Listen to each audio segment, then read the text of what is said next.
أستغفر الله العظيم الذي لا إله إلا هو الحي القيوم وأتوب إليه. أستغفر الله العظيم الذي لا إله إلا هو الحي القيوم وأتوب إليه. اللهم صل وسلم وبارك على سيدنا محمد وعلى آله وصحبه في كل لمحة ونفس عدد ما وسعه علم الله. اللهم صل وسلم وبارك على سيدنا محمد وعلى آله وصحبه في كل لمحة ونفس عدد ما وسعه علم الله. اللهم صل وسلم وبارك على سيدنا محمد وعلى آله وصحبه في كل لمحة ونفس عدد ما وسعه علم الله. بسم الله ما شاء الله، بسم الله ما شاء الله، بسم الله ما شاء الله، وما لم يشأ لم يكن، لا حول ولا قوة إلا بالله العلي العظيم، لا حول ولا قوة إلا بالله العلي العظيم، لا حول ولا قوة إلا بالله العلي العظيم. اللهم ارحمنا بالقرآن واجعله لنا إماما ونورا وهدى ورحمة. اللهم ذكرنا منه ما نسينا، علمنا منه ما جهلنا، وارزقنا تلاوته آناء الليل وأطراف النهار، واجعله لنا حجة يا رب العالمين. اللهم افتح لنا فتوح العارفين، وارزقنا فهم النبيين، واجعلنا من عبادك الصالحين والمتقين يا رب العالمين. بسم الله الرحمن الرحيم. قال مصنف رحمه الله تعالى: نفعنا الله بعلومه وبكتابه في الدارين، اللهم آمين يا رب العالمين. وبعد قال: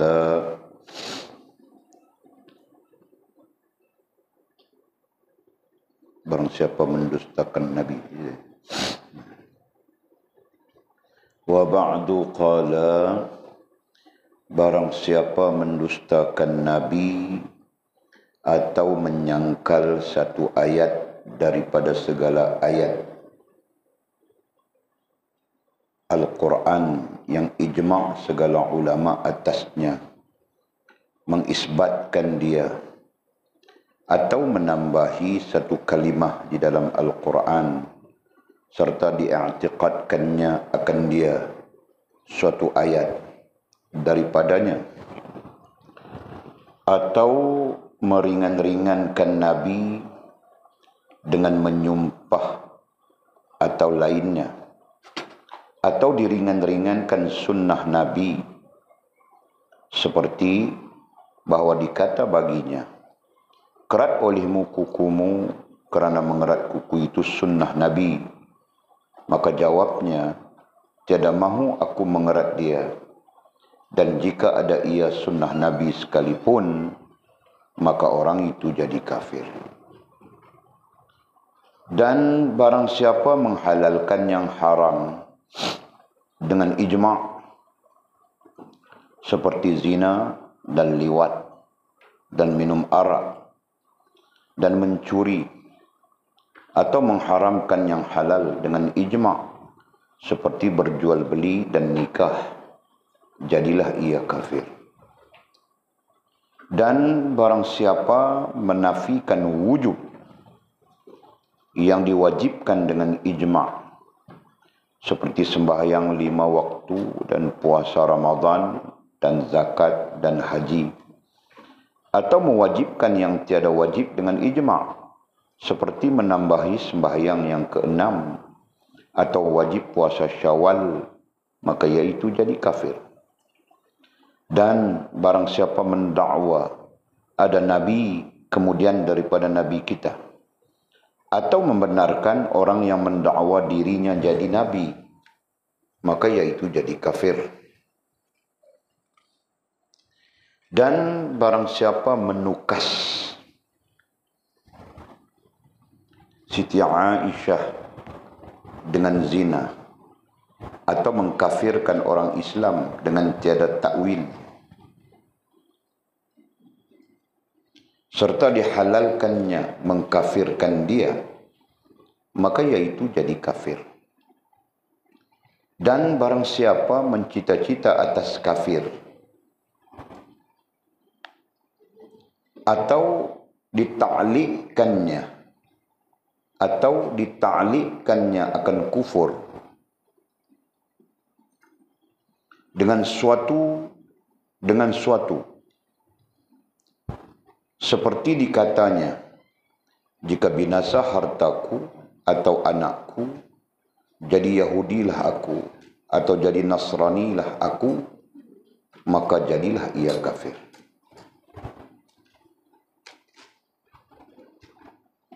Dan barang siapa syak ia akan dirinya, kafirkah aku ini, Islamkah? Atau redha ia akan kufur, seperti disuruhkannya orang Islam dengan masuk kafir, atau diisyaratkannya atas orang Islam dengan masuk kafir, atau diisyaratkan akan orang kafir yang hendak masuk Islam dengan mengekali kufurnya, maka iaitu jadi kafir. Dah cukup lah. Baca tentang jadi kafir ini banyak-banyak pening, kan? Kafir pening. Kita baca sikit-sikit saja, ha? Okey. Kita sambung lagi kitab kita.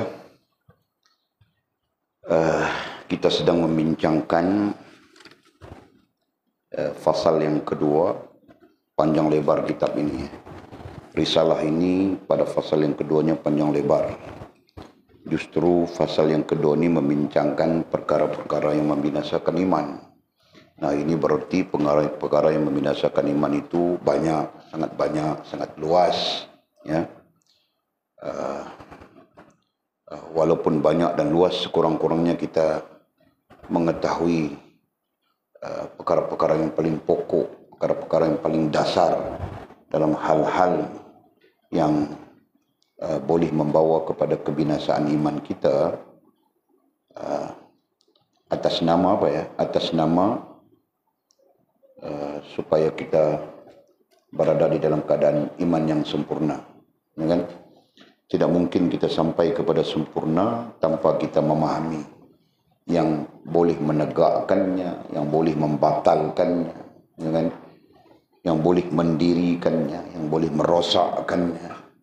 Itu, ya, sama saja seperti solat, seperti hal-hal yang lain.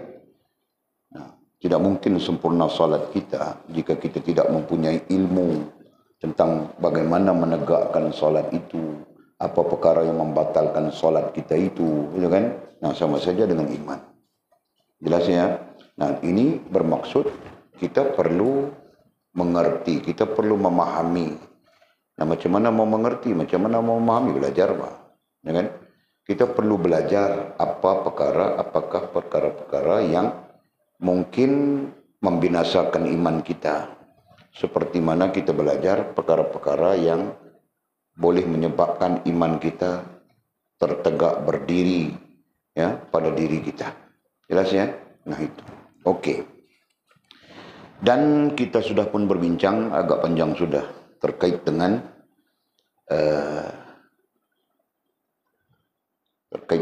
perkara yang membinasakan iman dengan sebab i'tiqad, dengan sebab perkataan, dengan sebab perbuatan dulu.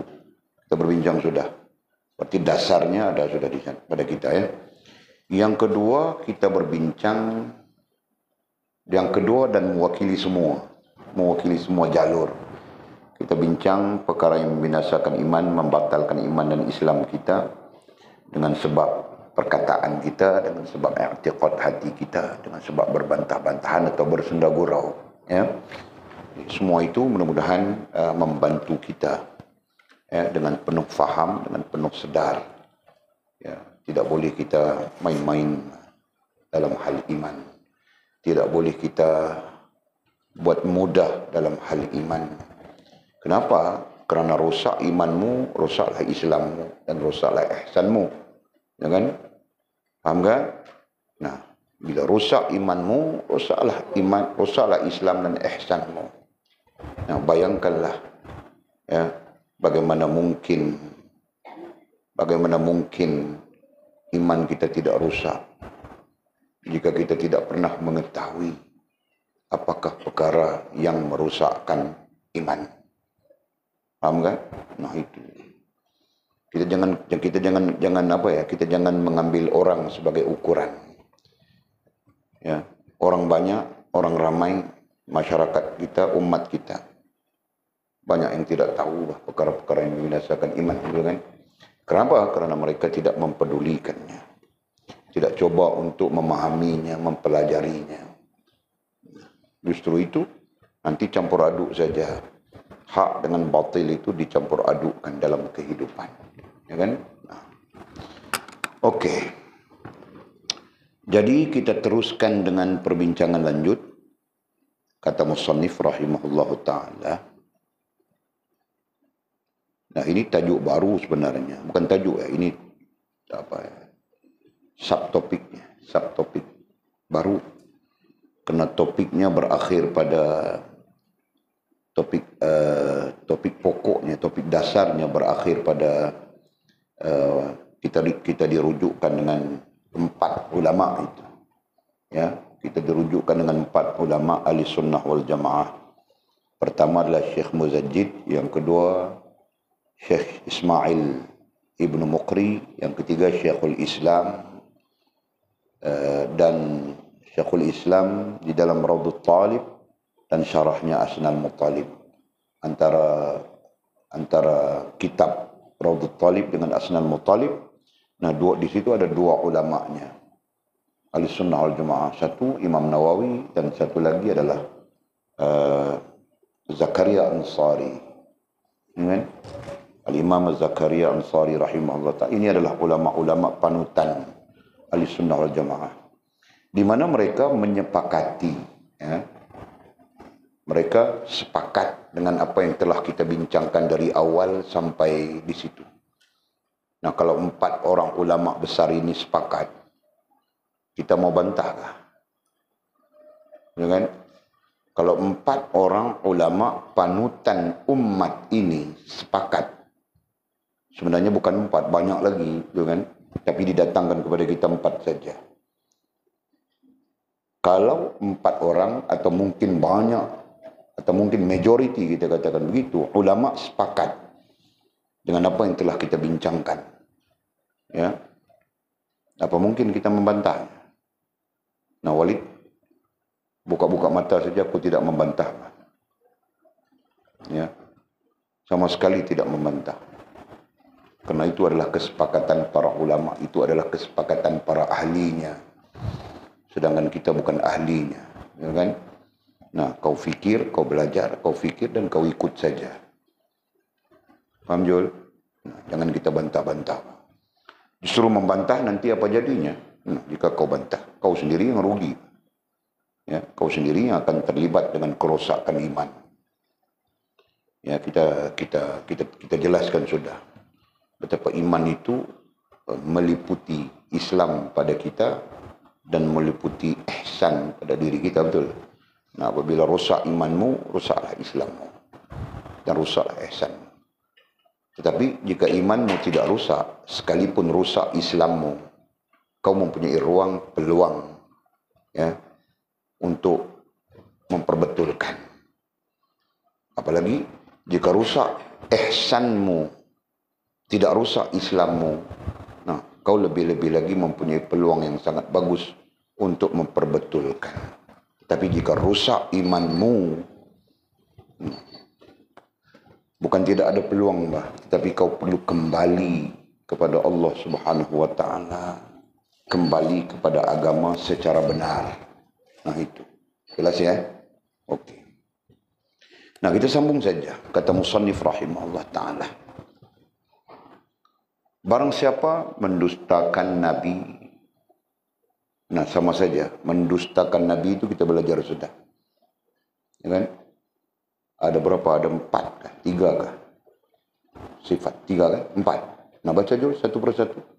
mendustakan apa? Menolak, menafi,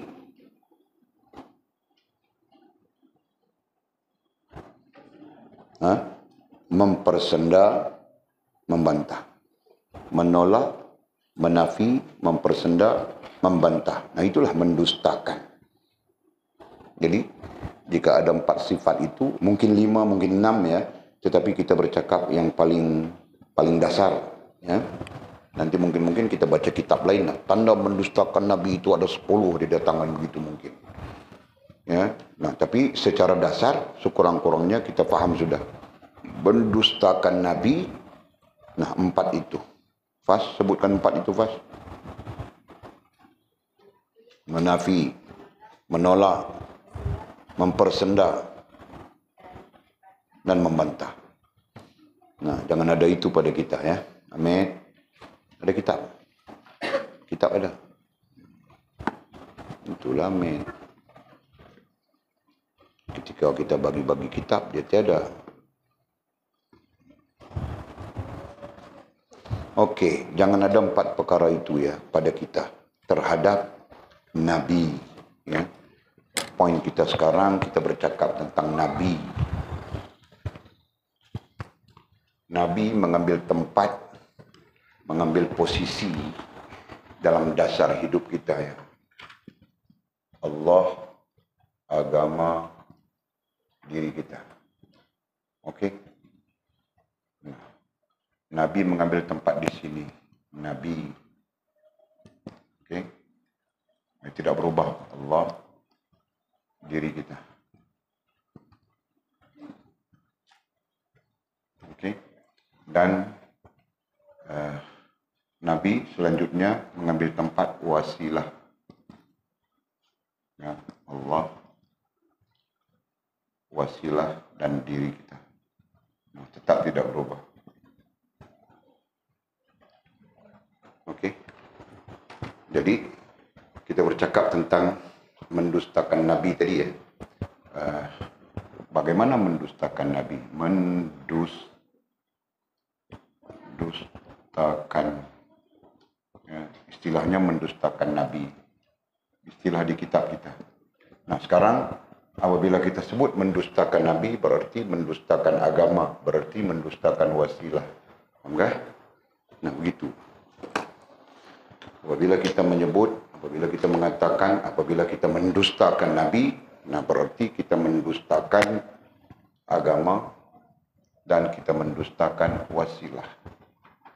Nah, bagaimana kita mendustakan? Nah, itu yang kita sebutkan tadi. Nomor 1 apa? Mizi. Menolak. Nomor 2, menafi. Nomor 3, mempersenda. Nomor 4, membantah. Nah, apabila ini berlaku kepada kita, nah inilah bentuk mendustakan Nabi. Ya. Nah, sama saja. Apabila ini berlaku kepada kita, berarti kita mendustakan agama. Jika ini berlaku kepada kita, berarti kita mendustakan Nabi. Jika ini berlaku kepada kita, berarti kita mendustakan wasilah. Faham tak? Mana mungkin Allah menerima kita tanpa kita menerima Nabi. Nah, begitu besar wasilahnya. Kan? Dalam dasar-dasar usuluddin boleh disebut sudah. La ta'atillah bima'asiyatir rasul. Wala ta'atir rasul bima'asiyatillah. Nah, begitu besarnya. Ya. Wasilah itu. Begitu besarnya Nabi pada sisi kita. Betapa begitu pentingnya Nabi pada sisi kita. Karena dialah yang menemukan kita dengan Allah Subhanahu wa taala. Nah, sampai-sampai sisi lain diberitakan dalam hadis-hadis bahwa dialah yang akan memberi syafaat. Ketika kita kekurangan itu, kekurangan ini, keburukan itu, keburukan ini, dialah yang akan memberikan kita syafaat di hadapan Allah Subhanahu wa taala. Jadi maklumat-maklumat yang telah kita sebutkan itu menggambarkan kepada kita ya besarnya peranan baginda Nabi SAW kepada kita dalam hubungan dengan Allah Subhanahu Wa Taala. Paham kah? Jadi bagaimana kita mungkin mendustakan dia? Saya tidak pernah mendustakan Nabi. Nah, kau menolak apa? Ya kan? Mungkin ada orang yang akan berhujah, saya tidak mendustakan Nabi. Nah, kau menolak. Nah, bentuk penolakan itu macam-macam. Kau menolak sunnahnya, kau menolak ajarannya. Mungkin nanti ada tafsirannya. Menolak itu apakah maknanya mengkritik? Nah, itu tafsiran-tafsiran baru kan? Dasarnya ini. Nanti kritik itu dikaitkan dengan apa? Nah, mungkin menolak, mungkin membantah. Tertakluk kepada bentuk kritikmu. Kau kritik bagaimana? Oh, Nabi ketinggalan zaman, begini, begitu, begini. Nah, itu berarti kau menolak, membantah. Betul kan? Ya? Nah, kemudian apa lagi? Kau munafik? Saya tidak pernah menolak.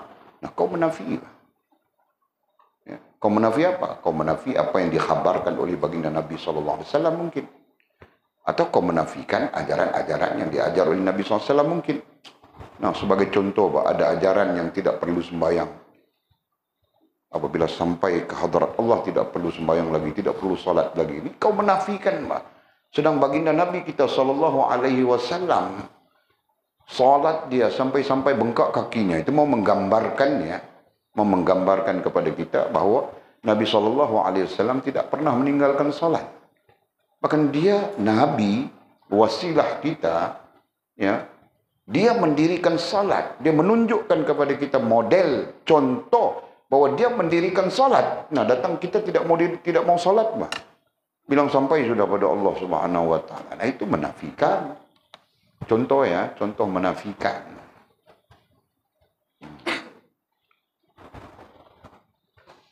Macam-macam nanti kita jumpa di dalam teks kita ya. Dalam kitab kita, macam-macam bentuknya. Nah, Walid perkenalkan saja dulu. Nah, atau mempersendahkan, ini pun Walid cakap sudah. Itu hari orang mau mengikut sunnah Nabi bilang geng roti canai. Geng roti canai datang sudah.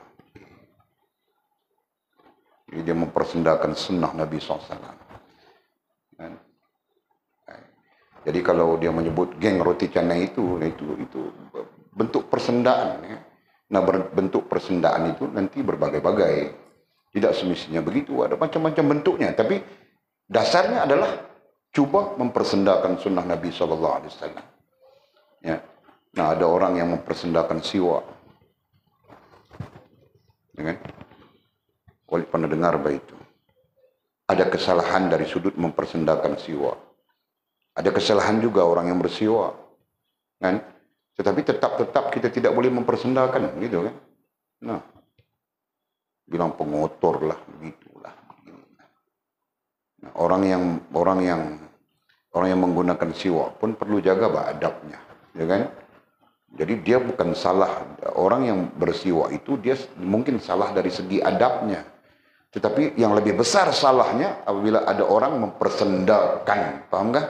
Nah itu contoh, dan sama saja membantah tadi dengan menolak, kita samakan saja. Oke? Cuma sifatnya berbeda nanti. Nah, itulah bentuk-bentuk membantah Nabi SAW. Nah, justru jangan ada kepada kita itu. Ya, jika ada itu, nah sedar atau tidak sedar, faham atau kau tidak faham, kau sedang membantah Nabi. Artinya kau membantah wasilahmu. Dan lebih besar daripada itu, kamu sedang membantah agama. Na'udzubillah. Kemudian Allah memelihara kita. Ya kan? Allah menjaga kita. Justru kita jahil, kita pun tidak tahu. Kita bukanlah yang terbaik, tetapi kita berusaha untuk menjadi yang baik. Betul kan?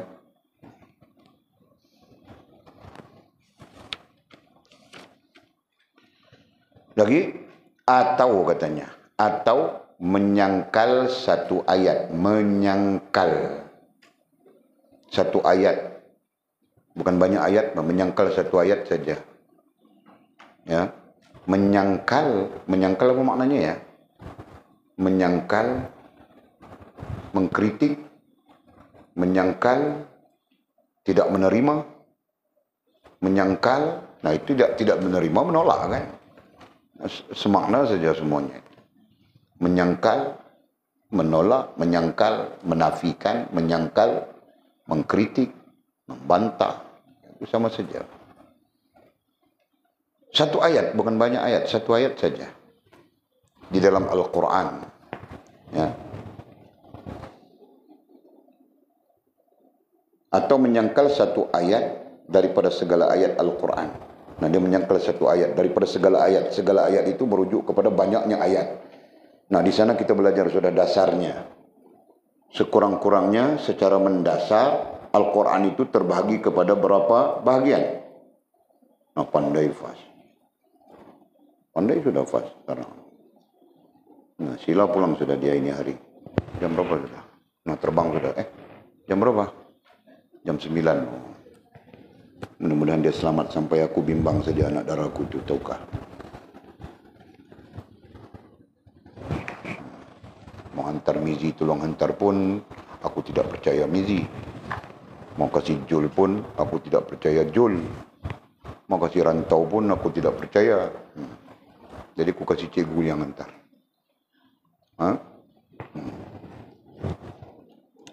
Okey lah. Atau menyangkal satu ayat daripada segala ayat Al-Quran. Menyangkal satu ayat. Apa maksud menyangkal satu ayat di sana? Nah, tadi kita sebut sudah ya. Sama saja sifatnya dengan mendustakan Nabi. Boleh kita pakai. Mengkritik. Tadi boleh tanya sudah. Ada 4 Al-Quran. Al-Quran terbagi kepada 4 bahagian ya. Masih ingat ya? Nah, Mimi kau ingat kau cakap bah. Nah, pertama adalah kau terus-terus begitu saja. Pertama Walid. Nah, begitu cara menjawabnya. Okey. Nah, terjemahkan sekejap Lina apa itu? Yang sedang dibebel-bebel Mimi tadi itu apa? Ya satu persatu bah. Aku bukan minta sampai 1000.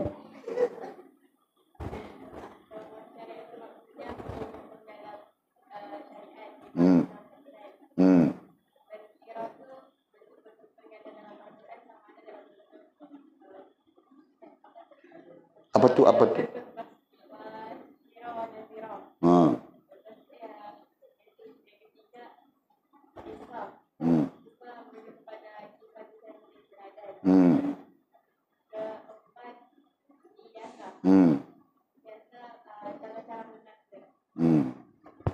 Cara-cara mentadbir. Nah, kita belum belajar secara khusus siasah ya.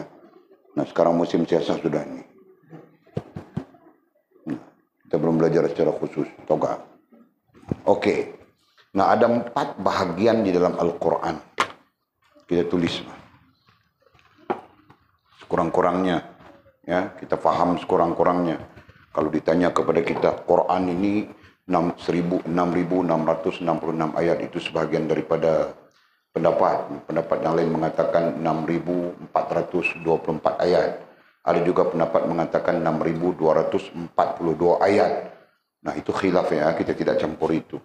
Nah, daripada banyaknya ayat Al-Quran itu, kita bahagikan kepada 4 bahagian. Pertama dipanggil ahkam wasyariah. Kedua tazkirah. Ketiga, qissah. Dan keempat, siasah. Nah, jangan sampai tidak tahu. Nah, orang tidak belajar mana dia tahu ini. Kan? Orang yang belajar saja. Kalau tanya pada orang tidak belajar, dia mungkin jawabkah? Ada berapa bahagian Al-Quran? Nah, bilang ada 30 juzuk, 144 surah. Nah, itu mungkin. Itu pun mungkin tidak tahu semuanya kan. Oke. Tapi sekurang-kurangnya kita tahu sudah sekarang. Dalam kita mau pakai yang mana? Kalau kita pakai 6.666 ayat, nah dalam 6.666 ayat itu dibahagikan kepada 4 bahagian. Yang terbesar adalah ahkam wa syariah. Ya, bahagian terbesar adalah bahagian ahkam jamak daripada hukum. Hukum wa syariah, syariat. Hukum dan syariat. Nah itu hal yang tidak pernah terpisah. Hukum dan syariat. Hukum ya, disebut hukum. Hukum artinya ketetapan. Ya. Kemudian disebut syariat. Ya. Syariat, nah itu adalah iman, Islam, ihsan. Nah, ada ketetapan-ketetapan terkait iman, terkait Islam, terkait ihsan. Itu maksudnya. Ya. Nah, ini kita pada orang yang dah belajar, kamu orang yang dah belajar ini ulang saja. Yang tidak belajar, nah ini maklumat, ambil. Penting menunjukkan kita tahu tentang Al-Quran. Kita tahu tentang kitab suci ya, yang diberikan oleh Allah SWT kepada kita melalui Nabi SAW. Jangan sampai kita tidak tahu. Orang Islam ya. Kitab sucimu Al-Quran ya, kitab suci Al-Quran. Apa kandungan Al-Quran? Terbeliak biji mata mau jawab. Betul kan? Walid pernah interview. Walid cari pensyarah. Ketika itu Walid buka college. Kerjasama dengan AN Medan. Nah, interview pensyarah. Balik daripada Al-Azhar. 8 orang Walid interview. 6 orang Al-Azhar, 2 orang daripada Indonesia. Ya. Nah, gagal kesemuanya. Walid yang interview sendiri. Nah, gagal. 20 soalan, boleh jawab 3 soalan saja. Tahukah? 20 soalan yang balik daripada Azhar, jawab 3 soalan saja. Yang balik dari Indonesia, jawab 5 soalan. Jadi bagus yang balik daripada Indonesia. Nah, antara soalan yang Walid tanya inilah. Walid tanya, anta berpegang dengan Al-Quran berapa ribu ayat? Nah, jadi khilaf itu disebut. Nah, pandai dia khilaf gitu, khilaf. Okey. 6.666 ayat itu secara dasar dipecahkan, dibahagikan kepada berapa bahagian? Terpinga-pinga dia, tidak pernah dengar. Saya tidak pernah dengar bilangnya. Saya tidak tahu, saya tidak pernah dengar. Nah, tidak tahu kerana dia tidak mengambil tahu. Jika dia mengambil tahu, kenapa tidak ada? Betul kan? Syekh Ali Sabbuni dalam tafsir Ayatil Ahkam. Nah, dia menyebut ini. Semuanya ini. Siapa lagi? Dalam tafsir Al-Manar. Banyak tafsir. Dalam tafsir Al-Khazin. Nah, itu kalau kita belajar tafsir. Jika tidak belajar tafsir, nah, sekurang-kurangnya ulumul Quran, ya kan? Kita belajar tentang Al-Quran, perlu kita tahu itu. Jelas ya? Nah, jadi kandungan Al-Quran itu dibahagikan kepada 4. Yang nanti diperhalusi banyak. Kan? 6.666. Kita berpegang dengan, kita contohkan ini. Kalau kita tidak mau pegang dengan ini, pegang 6.424. 6.242 ayat. Nah, ini khilaf. Yang paling masyhur. Ya, yang paling masyhur. Okey. Jadi, kandungan Al-Quran terdiri daripada al-ahkam wa syariah. Hukum-hukum syariat. Ya, ketetapan-ketetapan syariat. Nah, ketetapan syariat itu dilihat pada iman, isu tentang iman, isu tentang Islam, isu tentang ihsan. Nah, di sana ada ketetapan-ketetapannya. Yang kau tidak boleh mengubah-ubahnya, tidak tentu pasal. Ya. Kalau kau pandai-pandai mengubahnya, jadi kafir di sana nanti. Faham gak? Nah, inilah yang kita maksudkan. Nanti implikasi jadi kafir kepada kita. Nah, apabila kita menolak hukum syariat tentang iman, apabila kita menafi, mempersenda, membantah hukum syariat tentang iman. Apabila kita menolak, menafi, mempersenda, membantah hukum syariat tentang Islam. Apabila kita menolak, menafi, mempersenda, membantah hukum syariat tentang ihsan. Faham tak? Nah itu. Macam mana mungkin kita tidak menolak jika kita tahu pun tidak, kan? Okey. Yang kedua, kandungan Al-Quran yang kedua juga besar ini, tazkirah. Peringatan-peringatan daripada Allah. Ada contoh dalil, ya, contoh. Ahkam wa syariah. Apa contohnya? As-sariqu was-sariqatu faqta'u aydiyahuma. Itu contoh. Itu terkait dengan Islam. Dengan az-zaniyatu waz-zani fajlidu kullu wahidin minhuma mi'ata jaldah. Itu terkait dengan Islam. Betul? Nah, macam-macam lagi, Pak. Tentang riba, tentang apa semuanya, ya kan? Terkait di sini. Ada yang terkait di sini, ada yang terkait di sini. Nanti baca saja Al-Quran. Paham kan?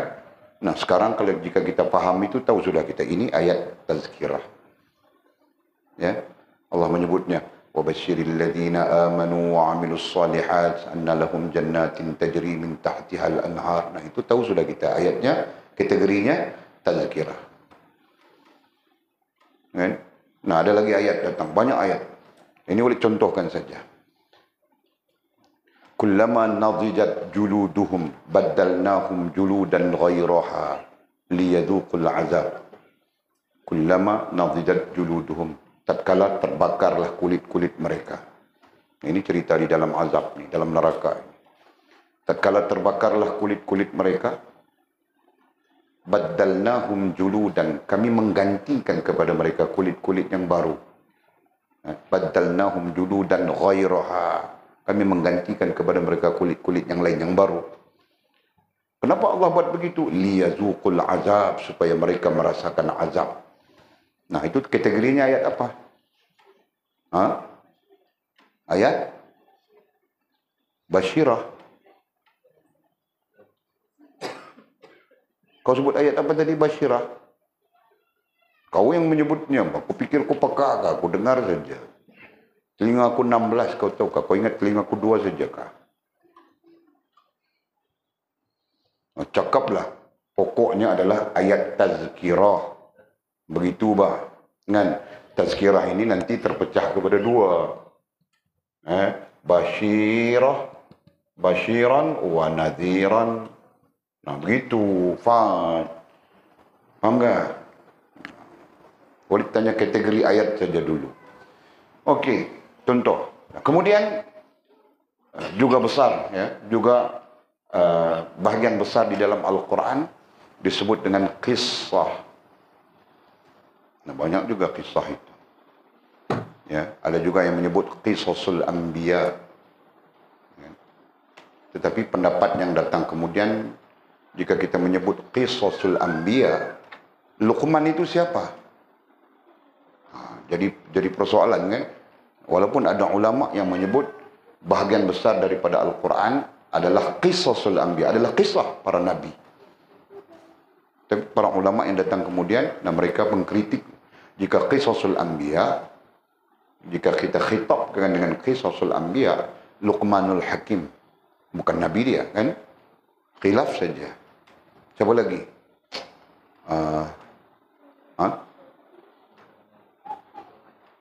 Luqman, Zulkarnain sebagai contoh. Kan? Nah, ini mereka bukan nabi, tapi kisahnya ada di dalam Al-Quran, kan? Nah, siapa lagi? Imran, Ali Imran, keluarga Imran. Imran itu bukan nabi, ya? Nah, paham tak? Jadi, apabila datang hujah-hujah yang baru, maka pendapat-pendapat yang menyebut qisasul anbiya itu tenggelam. Dan kita lebih berpegang dengan kisah secara terbuka di dalam Al-Quran. Allah berhak mengisahkan siapapun. Ya, Allah berhak merakamkan kisah siapapun.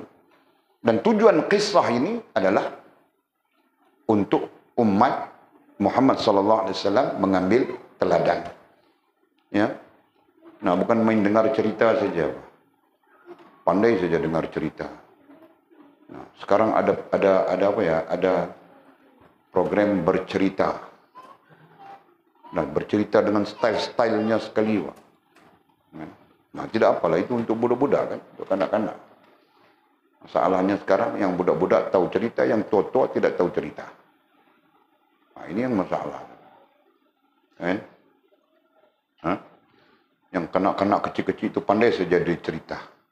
Nabi Ibrahim dengan tangan-tangannya gitu, dilontar ke dalam api. Oh, begitu dia bercerita. Boleh tengok wah, kan? Dia mau cerita tentang Nabi Ibrahim, kan? Dilontar ke dalam api. Tetapi api tidak membakar Nabi Ibrahim. Baguslah kanak-kanak. Nah, kau pun tidak boleh cerita begitu. Nah, dia bercakap, boleh syok, boleh tengok saja. Kemudian dia bercerita tentang burung pipit datang mau membantu. Ini kan?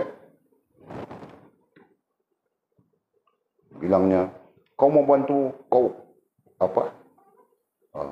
Mulut kau kecil saja mau bawa air. Dia bercerita itu, caranya itu syok. Boleh syok saja tengok. Nah, bilang burung pipit, burung itu, sekalipun mulutku kecil membawa setitis air, tetapi sekurang-kurangnya aku menjadi pembantu Rasul dan membantu agama Allah SWT. Di situ baru semangat datang tu. Walaupun kecil, tetap dia membantu agama Allah SWT. Kau yang besar-besar semua ini buat apa? Nah, itu pertanyaannya kan? Nah, itulah teladan, itulah kisah. Kita mengambil teladan daripada kisah itu. Nabi Ibrahimnya, burung pipitnya, api yang membakarnya, semuanya itu mempunyai nilai teladan. Itu kan? Yang sepatutnya umat jika dia memahami Al-Quran. Nah, itu bahagian daripada teladan. Hidup kita perlu involve, perlu terlibat dalam membantu agama Allah SWT. Betul kan? Tapi mereka tidak mengambil teladan. Yang tidak perlu diteladani itu yang diambil. Malam-malam karaoke. Malam Jumat saja tutup. Malam ni buka malam ni. Buka lalu dia buka ni.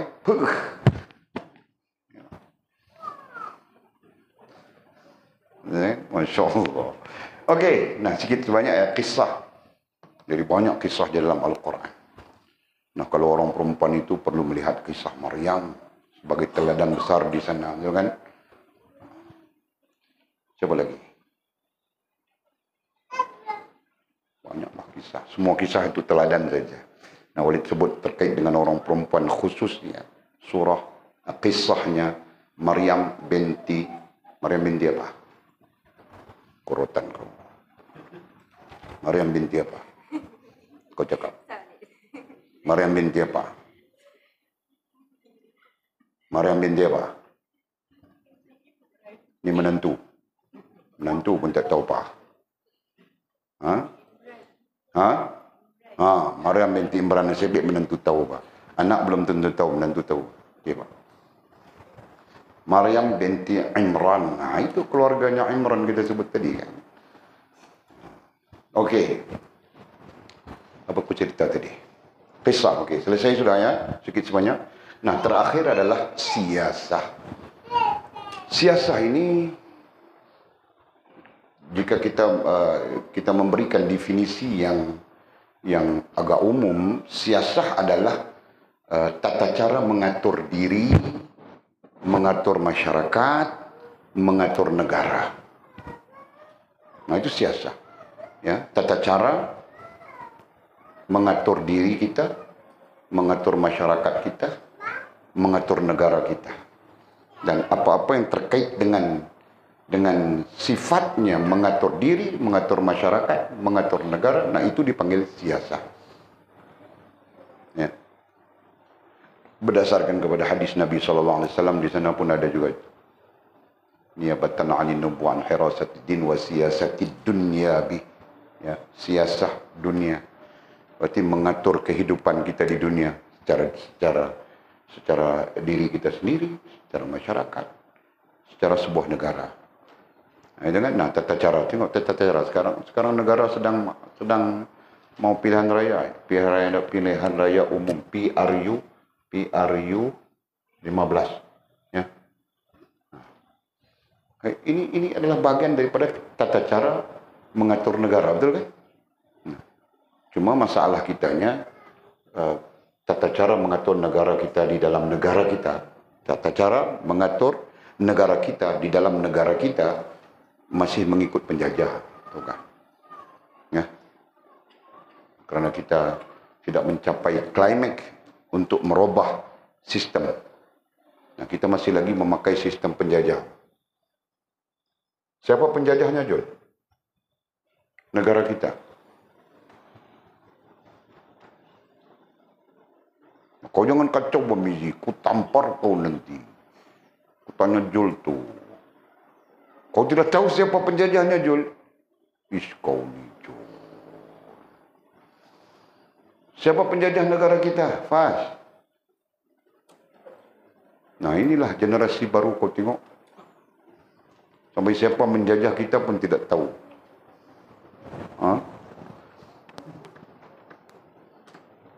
Ini pengetahuan am, tahukah? Pengetahuan am dan justru terkait dengan Islam, kan? Terkait bah. Kita mengetahui siapa yang menjajah kita. Menjajah dan seterusnya merubah seluruh struktur pemikiran Islam, pemikiran umat Islam di dalam negara. Tahukah? Padahal negara kita sebelumnya adalah Islam. Kita terkait dengan wilayah-wilayah Islam seluruh Nusantara ini. Nah, datang penjajah, mereka merubah semuanya. Karena misi penjajah ketika itu adalah menyebarkan Kristianisme. Selepas daripada Perang Salib 1818. Nah, aku tahu semua sejarahnya. Kamu orang perlu tahu begitu, tak? Faham tak?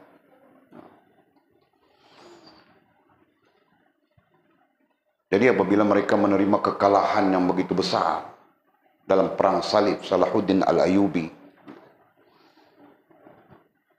kemudian daripada itu 1818 mereka mengorak langkah bagaimana mau memerangi umat Islam. Kalau lawan dengan senjata tidak menang, kerana umat Islam banyak ilmu hikmatnya, bomo-bomo semuanya, tahukah? Datang kapal-kapal tenggelam.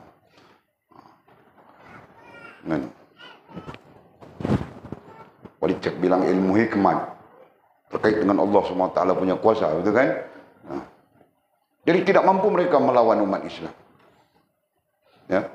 Nah, akhirnya 1818 berlaku persidangan.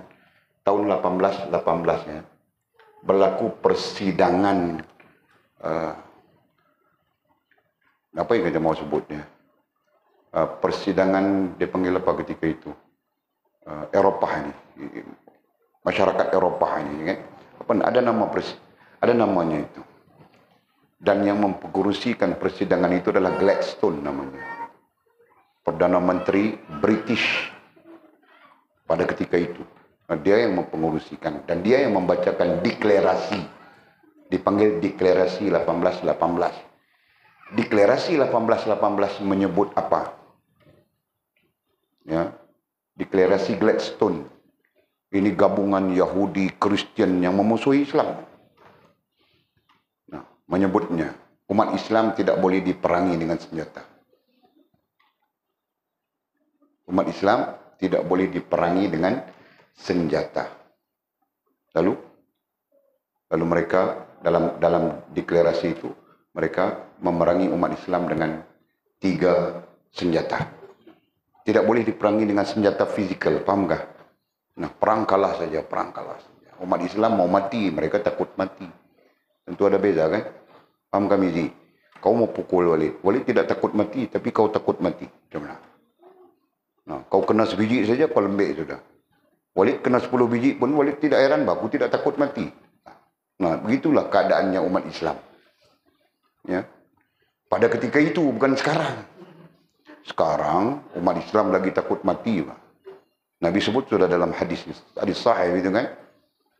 Di antara kelemahan umat Islam yang menyebabkan umat Islam itu ditindas adalah hubbud dunia, cinta kepada dunia, wa karahiyatul maut, dan takut mati. Itulah kelemahan besar, cinta kepada dunia dan takut mati. Ya betul, umat Islam sedang berada dalam keadaan cinta kepada dunia dan takut mati. Kerana itu umat Islam tertindas di mana-mana pun. Faham tak? Nah, dalam sebuah negara Islam, umat Islam tetap tertindas. Musuh-musuh Islam senang-senang saja bunuh umat Islam di Iraq, berapa juta orang. Senang-senang saja bunuh umat Islam di Afghanistan. Ya kan? Atas nama itu, atas nama ini, macam-macam nama mereka letak. Jadi apa deklarasi ini? Pengetahuan am saja ya. Apa deklarasi 1818? Nomor 1, jahilkan orang Islam dari Al-Quran dan Sunnah, gitu Pak. Jahilkan orang Islam. Ada yang menyebut jauhkan. Nah, Walid gunakan istilah jahilkan. Bila jauh, jahil sudah. Jahilkan umat Islam daripada Al-Quran. Nah, sebab itu umat Islam bukan tahu ini. Bukan tahu dia. Bukan tahu bahawa Al-Quran ini, kandungannya Al-Quran ini. Mana tahu? Tidak tahu. Dan apalagi terkait dengan siasah. Nah, ada yang menyebut politik, mana ada campur dalam agama, macam-macam lagi. Siasah itu, perkataan siasah itu kemudian digunakan dalam konteks masyarakat moden ini menggunakan istilah politik. Nah, walaupun hakikatnya perkataan politik itu sangat buruk. Politik dengan makna polai, tipu. Kan? Sebab itu orang politik apabila tidak berpegang dengan Islam, nah tipu saja. Tipu sudah kan? Nah, beberapa bulan, 22 bulan tipu, sekarang mau tipu lagi, kerja tipu saja. Yang tidak berpegang dengan Islam. Yang berpegang dengan Islam, nah, selamat bagi kita. Tahu tak? Okey. Itu deklarasi pertama. Jahilkan orang Islam daripada Al-Quran dan Sunnah. Betul, orang Islam jahil. Sampai Al-Quran sendiri dia tidak kenal. Kalau dia kenal pun baca saja. Dia kenal Taranum Bayati. Dia kenal Taranum itu, Taranum ini. Macam-macam. Tapi dia tidak kenal kandungan Al-Quran. Kan? Dan bagaimana Al-Quran itu menjadi inspirasi kepada umat. Nah, itu dia tidak tahu sudah. Okey. Yang kedua, ada yang menyebut butakan ya, ada yang menyebut butakan umat Islam daripada Al-Quran. Yang kedua,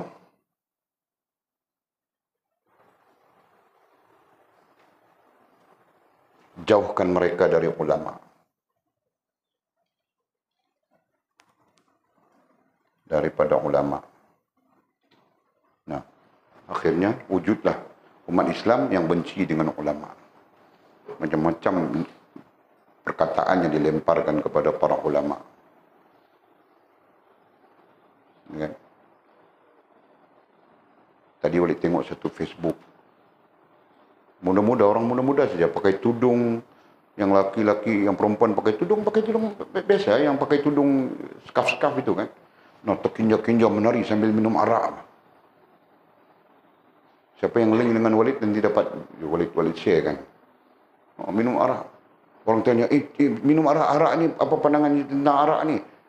Kami tidak, kepada kami arak tidak haram. Itu kata budak perempuan itu. Kan? Terkinja-kinja.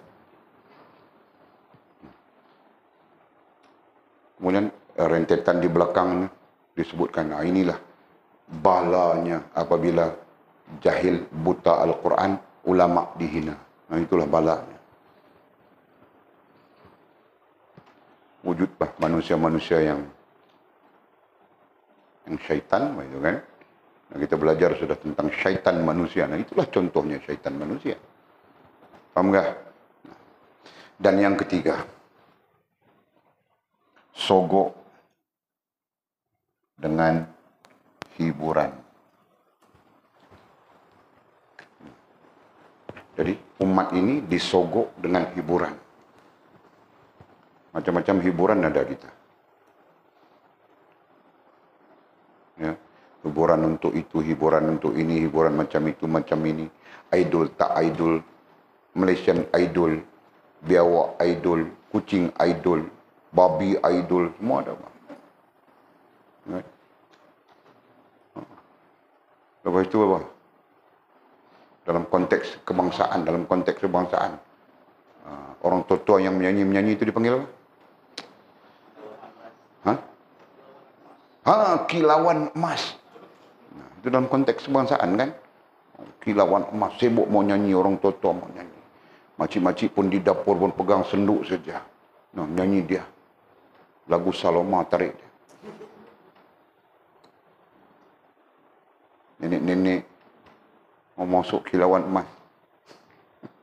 Nah, jadi kita dipromosikan dengan hiburan itu, hiburan ini, macam-macam hiburan. Nah, hiburan ini akhirnya melalaikan umat. Faham tak? Yang umat menjadi lalai. Karaoke saja lalai sudah. Karaoke saja. Nah, itu hiburan kan? Sampai tidak ingat mau mati dia. Betul. Jalan pun begitu saja, jam saja. Patutnya ingat mati. Kan? Nah, dia tidak ingat mati. Dia lalai dengan karaoke. Nampak? Sekarang datang pula apa hiburan dengan media sosial. Itu, ini. Kita sibuk dengan hal-hal begitu. Nah, kita lupa bahawa kita buta Al-Quran. Kita lupa bahawa kita jauh daripada ulama. Kan? Nah, implikasinya hubbud dunya wa karahiyatul maut. Cinta dunia kita dan takut dengan mati. Ya, kita perlu takut mati kan. Sisi lain ya perlu takut kerana kita dosa banyak gitu kan. Nah, adapun sisi siasah yang sedang kita bercakap ini, karena umat cinta kepada dunia, takut mati. Nah, ketika itu dia takut untuk berkorban. Hancur bah umat. Faham kah? Nah, demikianlah. Terkait siasah Al-Quran. Dalam Al-Quran banyak ayat yang menunjukkan tentang siasah. Nah, boleh contohkan. Antaranya adalah, Ya ayyuhalladzina amanu la tattakhizu awliya'akum min dunil mu'minin. Nah, itu contoh. Ya, contoh ayat terkait siasah. Wahai orang-orang yang beriman, jangan kamu ambil angkat, pilih. Nah, itu tafsirannya. Menjadi pemimpin kamu selain daripada orang yang beriman. Itu contoh dalilnya. Ya ayyuhalladzina amanu la tattakhizu awliya'akum min dunil mu'minin. Itu contohnya. Jadi banyak lagi dalil-dalil. Nah, nanti ada ijtihad. Nah, bagaimana jika pemimpin itu Islam tapi zalim? Ada pemimpin yang kafir tapi dia adil misalnya. Nah, ada perbincangannya, Pak. Itu dipanggil fiqh siasah. Nah, kalau kamu orang sempat belajar baru sampai fiqh siasah itu. Nah, itu bidang Abu ya, bukan bidang Walid. Kamu orang pandai-pandai lah pergi kecek-kecek dia. Dia baca kitab. Kamu macam mana kak? Jika tidak boleh, kau ambil lah itu. Dupa-dupa itu, kau pasang kemian. Bakar kemian, kasih berasap, kau letak depan dia. Mengajar Buya, mengajar kami Buya. Nah, begitu. Nah, Walid mana sempat mau pikir semua, tahu kah? Okey. Nah, itu tentang siasat. Okey, jadi itu maklumatnya. Di sini sedikit maklumat tambahan supaya kita mengetahui. Ya, Jul penjajah negara kita namanya British, Jul British. Tahukah? Ya, jangan sampai tidak tahu ya. Pada hakikatnya kita ada beberapa siri penjajahan. Kita ada Jepun yang menjajah. Kita ada bintang 3. Bintang 3 yang menjajah. Kita ada Jepun yang menjajah. Kita ada British yang menjajah. Kita ada Portugis yang menjajah. Tetapi yang sangat terkesan kepada negara kita, kepada umat Melayu di negara ini adalah British, penjajahan British, tahukah? Nah, mereka lah yang merubah semua. Dulu semua orang Melayu panggil madrasah. Nah, kemudian ditukar madrasah itu kepada sekolah. Sekolah datang daripada school. Nah, itu perkataannya. Ya, orang yang terlibat mengkaji tentang ini adalah Syekh Zainal Abidin Al-Fatani. Sampai-sampai dia dalam kitabnya, boleh lupa kitabnya nama apa, dia memfatwakan. Siapa yang hantar anak ke sekolah syirik, sesat dan syirik. Dia pernah memfatwakan itu. Dan kemudian fatwanya itu dipakai oleh Tok Janggut, Datuk Bahaman dan bagai lagi. Nah, mereka membantah penubuhan sekolah. Ya, mereka tetap mau mengekalkan madrasah. Nah, itu antara perkara yang berlaku ke atas umat Islam pada ketika itu. Faham tak? Nah, ketika wujudnya sekolah, dasarnya adalah school, wujudnya sekolah. Nah, di situ pengajian mula sudah dirombak. Ya. Jadi anak-anak menerima pelajaran kononnya untuk maju begitu, begini, begitu, begini. Nah, menerima pelajaran yang telah disuntik dengan nilai-nilai sekularisme. Okey. Habis madrasah, rosak sudah. Tinggal pondok-pondok saja pada ketika itu. Rosak sikit. Nah, sampai sekarang. Jadi jangan pelik. Pakai tudung dia. Muka orang Islam dia terkinja-kinja begitu. Minum marah. Jangan pelik. Aku yang sakit kepala aku lihat itu sebab perempuan mah. Kalau jantan mungkin aku pergi sepak begitu saja kan. Terajang kasih patah pinggang. Nah, ini perempuan mau terajang pun kasihan kan. Allah ya Allah. Okey. Okey ya? Faham ya? Nah, selesai sudah. Nah, jadi kita bercakap tentang akidah ya, tapi kita kaitkan. Nah, jadi di sana apa? Menyangkal satu ayat daripada segala ayat Al-Quran. Nah, kita menyangkal ayat apa? Ayat tentang ahkam wa syariah kah? Ayat tentang tazkirah kah? Ayat tentang kisah kah? Ayat tentang siasah kah? Nah, kita menyangkal. Ya. Kemudian katanya yang ijma' ai sepakat. Yang ijma' ai sepakat segala ulama atasnya. Yang sepakat segala ulama atasnya mengisbatkan, mengguna pakai. Ya. Ini terkait dengan nasakh mansukh, tahukah? Kita belum sampai bahawa ulumul Quran kita belum sampai kepada nasakh mansukh, mempelajari konsep nasakh mansukh. Ya kan? Nah, konsep nasakh mansukh itulah yang meletakkan ada ayat yang diisbat, ada ayat yang diguna pakai, ada ayat yang ditawakuf. Faham tak? Nah, begitu. Contoh, ya.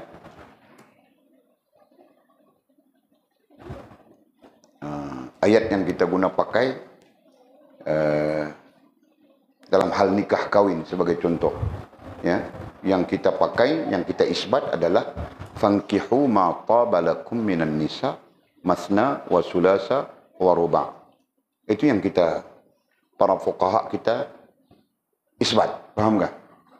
Yang dinasakh adalah apa ayatnya? Terkait dengan kalau Syiah dia panggil apa tu? Muta'ah. Terkait dengan muta'ah. Tapi bukan muta'ah ya. Itu bukan muta'ah. Tapi dinasakhkan. Ayat apa? Pun lupa sudah. Ada ayatnya itu. Dalam surah An-Nisa. Ya. Suatu keadaan Allah membenarkan. Contoh, Mizi dihantar ke menjaga perbatasan border kita. Nah, Mizi, kau jangan pulang, kau tidak dibenarkan pulang melainkan selepas 3 tahun. Nah, ketika itu bininya tinggal di pondok kita. Jadi dia 3 tahun baru boleh pulang, mana dia boleh tahan. Jadi dia pun sampai di sana menikah seorang.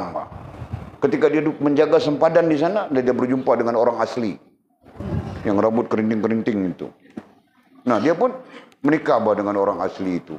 Dengan perjanjiannya, tamat saja aku di sini, nanti ku pulang. Nah, kau ketika itu tertalak. Itu. Paham tak? Mirip kepada muta'ah tapi bukan muta'ah ya. Nah, itulah yang dinasahkan. Paham tak? Nah, itu berlaku, itu ada. Nah, ada syarat-syaratnya. Jika beranaknya si perempuan yang kau nikahi itu mizi, orang asli yang rambut kerinting-kerinting itu kau menikah dengan dia, jika beranak, nah anak itu tetap di bawah tanggungjawabmu, bah. Paham kan? Nah, kau wajib memberikan nafkah kepadanya. Sedangkan muta'ah bukan begitu kan? Nah, itu tentang itu dinasahkan. Nanti boleh cari ayatnya, dalilnya dalam surah An-Nisa dan dalam surah An-Nur. Jadi datangnya ayat fankihu ma tabalakum minan nisa masna wa thulatha wa ruba'. Nah, dengan sendirinya membatalkan atau menasahkan nikah yang seumpama itu tadi. Paham enggak? Nah. Okey, itu terkait ayat nasah mansukh. Kita belum sampai ya, boleh cerita saja supaya kamu orang lebih terbuka pemahaman. Okey, jadi disebutkan di sini atau menyangkal satu ayat daripada segala ayat.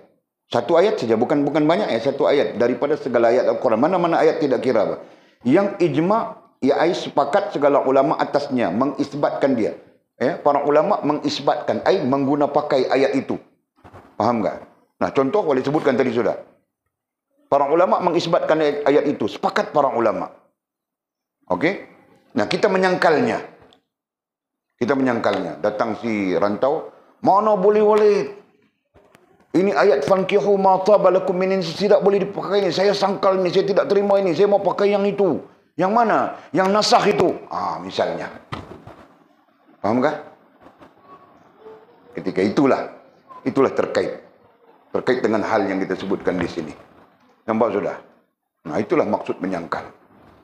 Dan sama saja pengertiannya dengan menyangkal ayat-ayat. Sama saja, kau menyangkal ayat tentang ahkam wa syariah, kau menyangkal ayat tentang tazkirah, kau menyangkal ayat tentang qisah, kau menyangkal ayat tentang siasah. Ya kan? Nah, sama saja keadaannya. Okey. Apa lagi? Atau menambahi. Jadi diletakkan ya poin-poinnya supaya kita tidak keliru ya. Poin satu tadi kita bercakap tentang mendustakan Nabi. Poin kedua kita bercakap tentang menyangkal ayat Al-Quran. Nah, poin ketiga sekarang menambahi. Atau menambahi satu kalimah di dalam Al-Quran. Atau kita menambah. Para ulama sepakat sudah.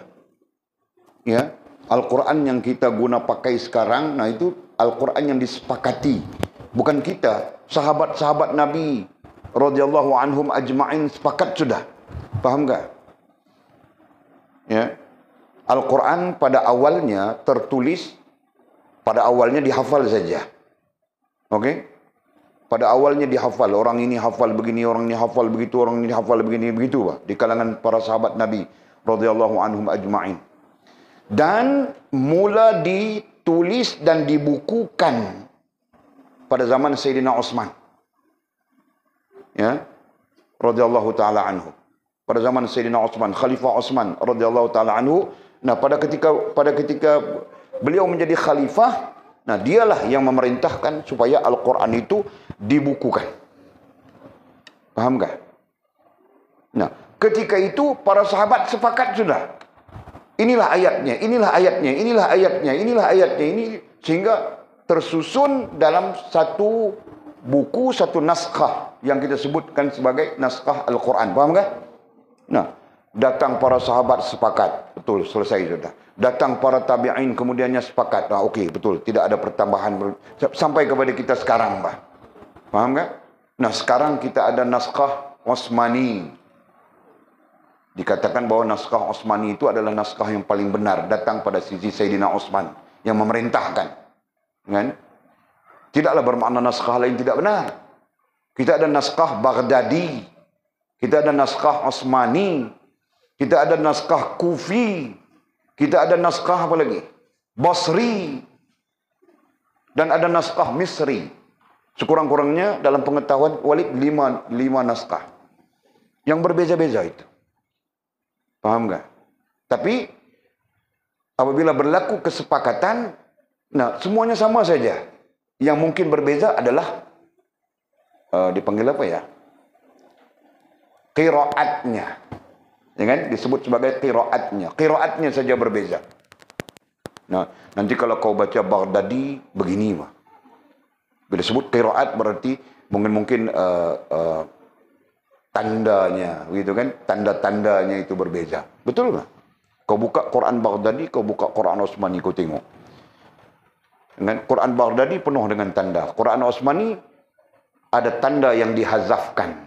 Gitu kan? Faham nggak? Begitu. Nah itu tidak menjadi permasalahan, bukan ayatnya, tanda. Tanda berbeza itu tidak menjadi permasalahan. Yang dipermasalahkan adalah ayat, merubah ayat, memasukkan kalimat. Nah itu. Faham nggak? Okey. Jadi katanya menambahi satu kalimah di dalam Al-Quran serta diiktikadkannya, dia tambah dan dia mengiktikadkan. Mengiktikadkan itu artinya apa? Lina. Dia berpegang, menjadi pegangannya. Dia tambah ayat, dia tambah kalimat dan dia berpegang bahwa itu adalah Al-Quran. Nah, seperti Syiah dalam agama dalam aliran Syiah. Nah, mereka menambah banyak tempat mereka menambah. Ya, jika kita mengkaji tentang Syiah, nah mereka menambah sekurang-kurangnya ya 28 tempat di dalam Al-Quran. Nah, mereka menambahnya. Ya, itu tidak pelik kan? Kenapa kita pelik? Dia menambah. Dia menambah untuk mendukung Syiahnya. Kalimat tauhid saja dia tambah sudah. Apalagi Al-Quran. Tahu tak? Kalimat tauhid. Nah.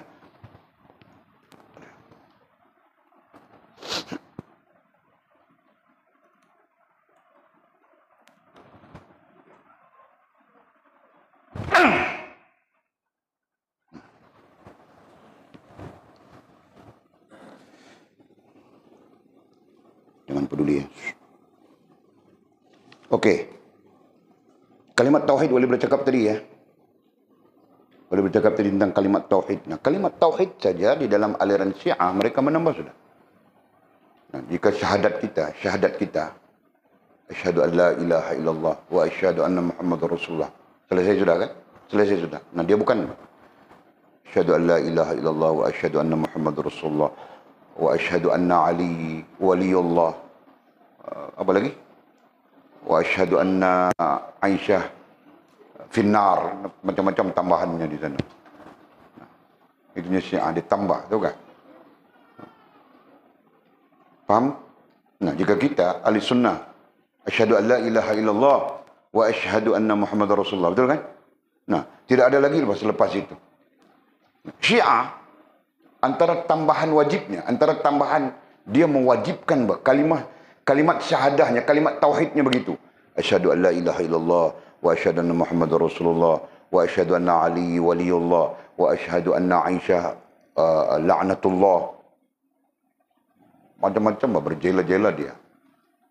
Dalam syahadatnya itu ada penghinaan terhadap Ummul Mukminin Aisyah. Faham tak? Nah, itu tambahan kan? Nah, sama saja. Dalam Al-Quran mereka menambah-nambah. Ya, khususnya ayat-ayat yang mendukung mereka. Nah, boleh tidak ingat ayat apa, tapi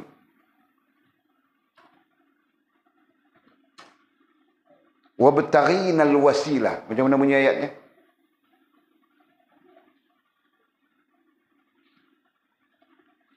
Coba kita. Sekurang-kurangnya kita ada satu rujukan, satu ayat yang kita merujuk. Syiah menambah. Kelompok Syiah. Nah, di dalam ayat itu terkandung wabtaghinal wasilah. Nak dengar ayatnya keseluruhan.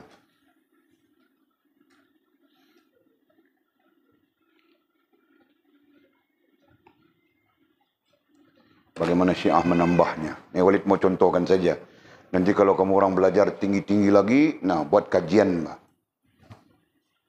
Paham tak? Nah kalau kamu orang mau, kita beli Al-Quran Syiah, nah kita kaji. Bukan susah. Kan? No.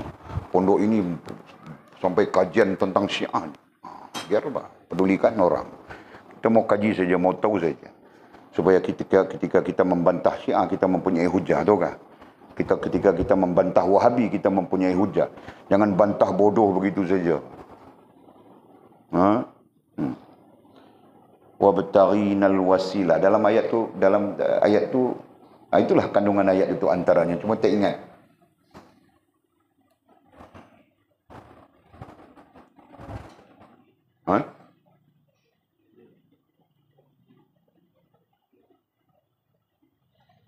Syiah menambahnya wabtaghinal wasilah bil ahlil bait.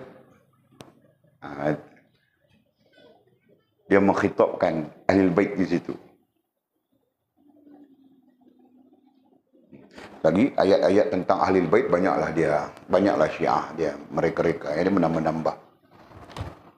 Boleh nak mendatangkan satu ayat supaya nanti kamu orang buat kajian.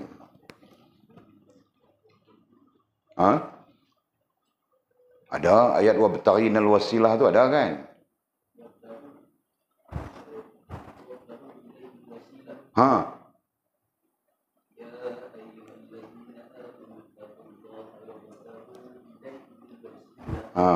Jadi Syiah sambung wabtaghu ilaihil wasilati bi ahlil bait. Syiah tambah di situ antaranya. Faham tak? Jangan kita jangan, para ulama sepakat sudah, kita jangan memandai-mandai. Saya oleh kerana saya Syiah, jadi saya memang, siapa yang Syiah? Siapa Syiah? Tiada kan? Tiada ikut ahli sunnah, kenapa kamu ikut Syiah? Begitu. Jelas ya? Jadi balik kita. Menambahi satu kalimah di dalam Al-Quran serta diiktikadkannya, dipegangnya akan dia satu ayat. Dia berpegang bahawa itu adalah ayat Al-Quran. Contoh ayat yang kita bacakan tadi. Wabtaghinal wasilah bi ahlil bait. Ayatnya setakat wabtaghi ilaihil wasilah saja, betul? Wabtaghu ilaihil wasilah. Setakat itu saja ayatnya kan? Ahlil bait di ujung tiada apa? Syiah, ini kelompok Syiah khususnya, mereka menambah kalimah ahlil bait itu di ujung ayat. Dan mereka berpegang ini adalah ayat Al-Quran. Ini adalah ayat Al-Quran. Mereka menuduh Abu Bakar menipu, Omar menipu, Osman menipu, macam-macam lagi. Satu lagi ayat tentang khalifah. Begitu. Sebab itu Syiah, kelompok Syiah melaknat Abu Bakar, melaknat Omar, melaknat Osman. Itu sebabnya. Okey? Serta diiktikadkannya akan dia satu ayat daripadanya ayat Al-Quran.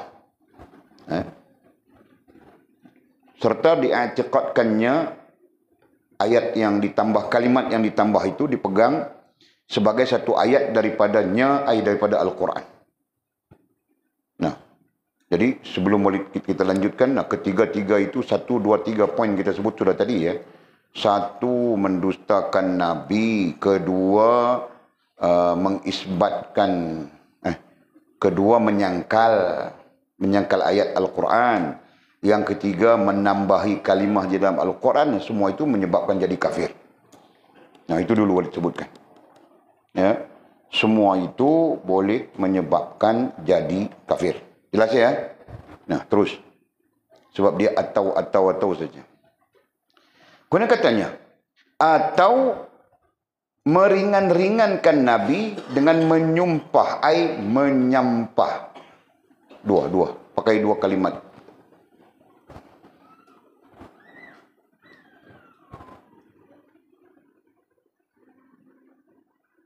Atau meringan-ringankan Nabi. Ini meringan-ringankan. Jika perkataan meringan-ringankan itu mau diperjelaskan, apa ya? Mempermudahkan, gitu kan? Meringan-ringankan dengan makna mempermudahkan. Boleh faham tak? Buat ringan kita faham sudah kan? Tidak ambil berat. Itu. Meringan-ringankan dengan makna tidak ambil berat. Atau meringan-ringankan Nabi dengan menyumpah. Kita tidak ambil berat Nabi, bahkan kita sumpah-sumpah, menyumpah-nyumpah Nabi. Macam-macam kan? Ada yang menyebut apa ya, itu hari yang ada yang kena pukul itu. Nabi celaka dia bilang itu.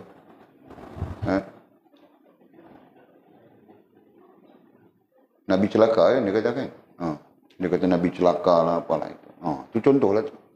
Itu menyumpah lah itu. Kan? Menyumpah berarti ada kalimat yang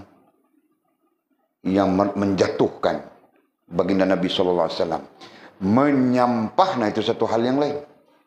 Menyampah, Nabi SAW bersabda, Nabi-Nabi aku tak nak dengar. Itu menyampah. Ada orang begitu, ada apa? Ya?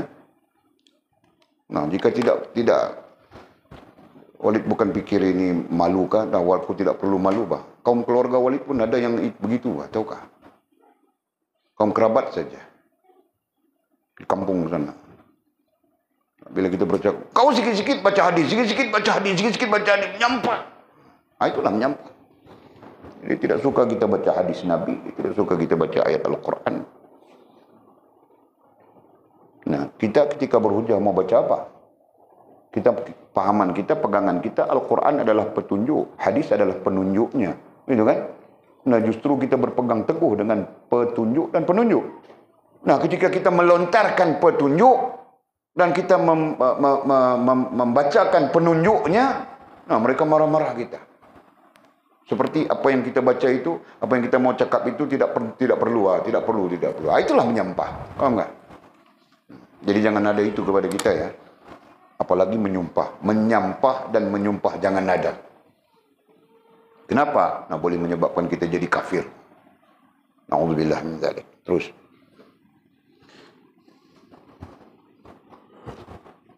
Atau meringan-ringankan Nabi dengan menyumpah ai menyampah. Atau lainnya itu, nah itu yang kita sebutkan tadi, menyumpah itulah. Dengan bentuk yang berbeza. Mana mungkin begitu kita kan? Nabi, Masya Allah. Sebab itu kita diajar apabila disebut Nabi Muhammad Sallallahu Alaihi Wasallam. Nah, kita diajar begitu. Ya, supaya umat ini terdidik, terbentuk dengan adab terhadap Nabi. Nah, begitu Pak. Kan? Sebab Nabi, dia Nabi. Kita belajar sudah. Kita cakap sudah banyak kali sudah. Dia Nabi. Dia wasilah. Dia agama. Nah, sejauh mana kita menghormati agama, begitulah kita perlu menghormati Nabi. Betul kan? Sejauh mana kita menyucikan agama, nah sejauh itulah kita perlu menyucikan Nabi. Nah, begitu. Nah, luar daripada keadaan itu adalah termasuk meringan-ringankan. Jangan kita meringan-ringankan. Ya. Jelas itu. Paham itu? Jangan ringan-ringankan Nabi. Nanti Nabi tidak mengaku kau sebagai umat, kau tahukah? Macam mana kamu berdepan Allah Subhanahu Wa Taala? Paham? Nah, Allah, ya Allah. Okey. Atau meringan-ringankan Nabi, tidak ambil berat, tidak ambil tahu, tidak ambil pusing, tidak ambil pot. Nah, itu semua istilah-istilah ya kan.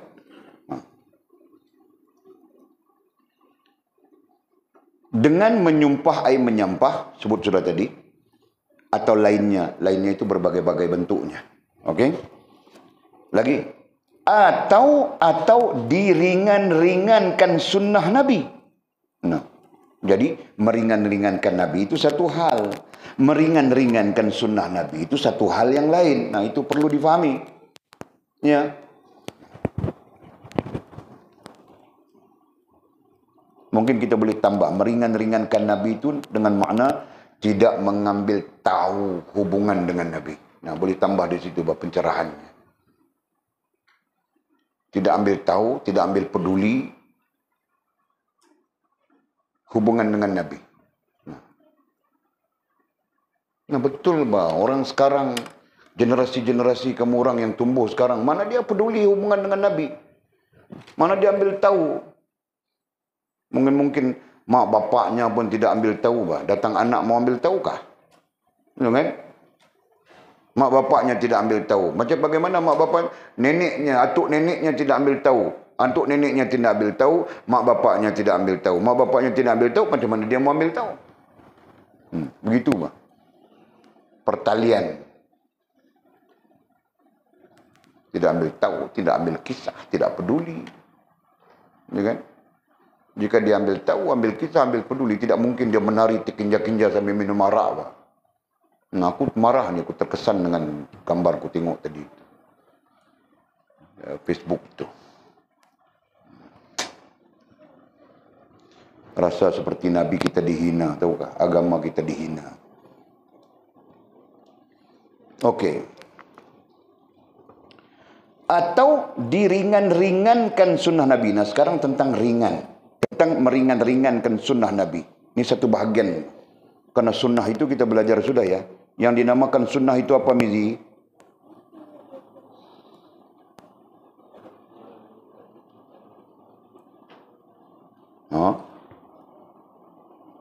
Soalanku, yang dinamakan sunnah itu apa? Definisinya.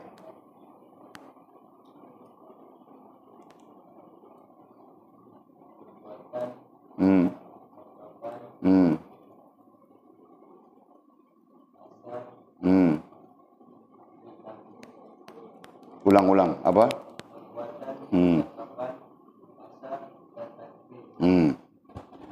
Itu kan? Tahu semua orang kan? Kau ingat ke tahu? Kau pura-pura ingat tu. Ingatlah. Kau ingat ke? Fas? Kau pura-pura saja. Si Mizi cakap baru kau ingat. Ingat sudah? Betul. Kau ingat Tina? Nah, jika ingat kau sebut pula. Kau sebut. Yang dinamakan sunnah itu apa? Nah,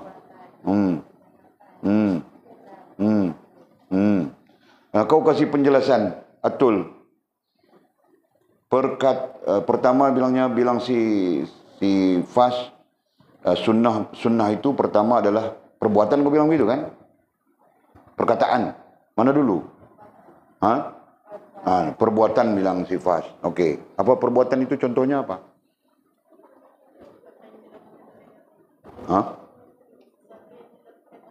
Nah, okey. Yang kedua perkataan.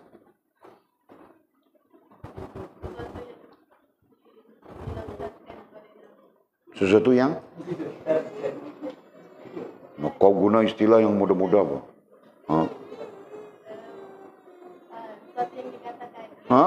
Nah itu senang kan? No, dilontarkan ini melontar, itu melontar. Ambil itu. Okey. Nah terus lagi satu, tudung. Nah itu ku contoh saja lontar begitu. Terus. Yang ketiga. Atsar ya, alif ta sara, atsar ya. Begitu bacaannya. Okey, terus apa? Atsar itu apa?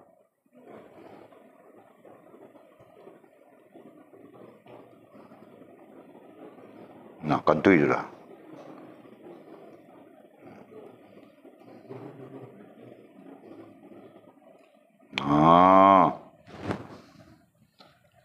Nah, terus yang kau ingat apa? Nah, kau tersasul sudah.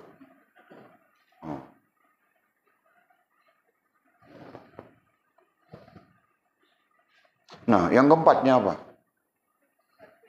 Nah, takrir itu apa?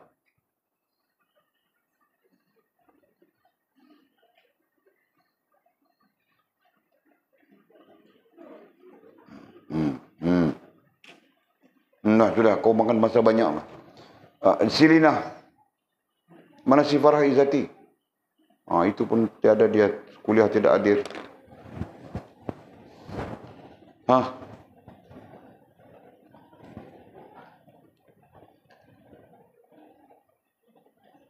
Nah, dua itu saja. Atsar dengan takrir. Atsar itu apa?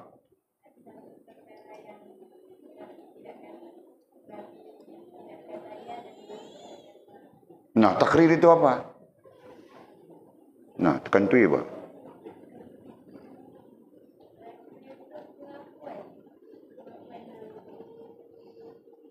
Nah, jadi Nabi tidak kata ya, Nabi tidak kata tidak, itu mau bilang apa? Last sekali kau jawab tidak tahu saja. Senang bahwa kau tidak tahu saja. Nah, rantau sekarang. Atsar itu apa? Takrir itu apa? Belajar sudah.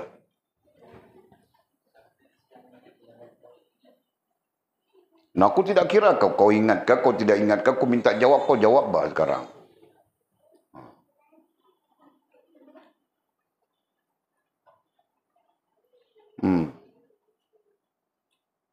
Jangan banyak masa pakai, waduh, kau rantau. Hah? Tidak ingat? Nah, kau ni jangan kasih malu orang laki-laki, wah. Aku pikir kamu orang tahu semua. Malu, wah.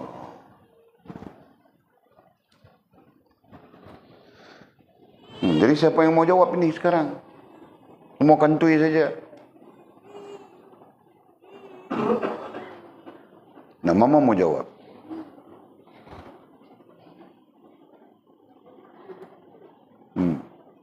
Mama tak boleh, Tok pula jawab saya lagi.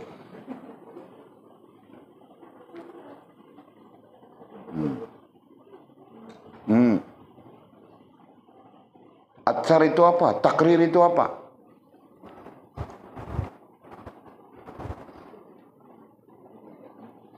Nah, gagal memahami sunnah rupanya. Tadi tentang Quran, sekarang tentang sunnah.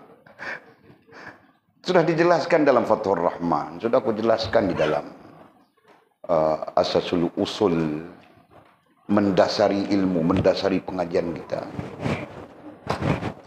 Nah, pendek saja, pendek. Perlu jawaban pendek saja. Masa 9:30 sudah. Ya, Mama.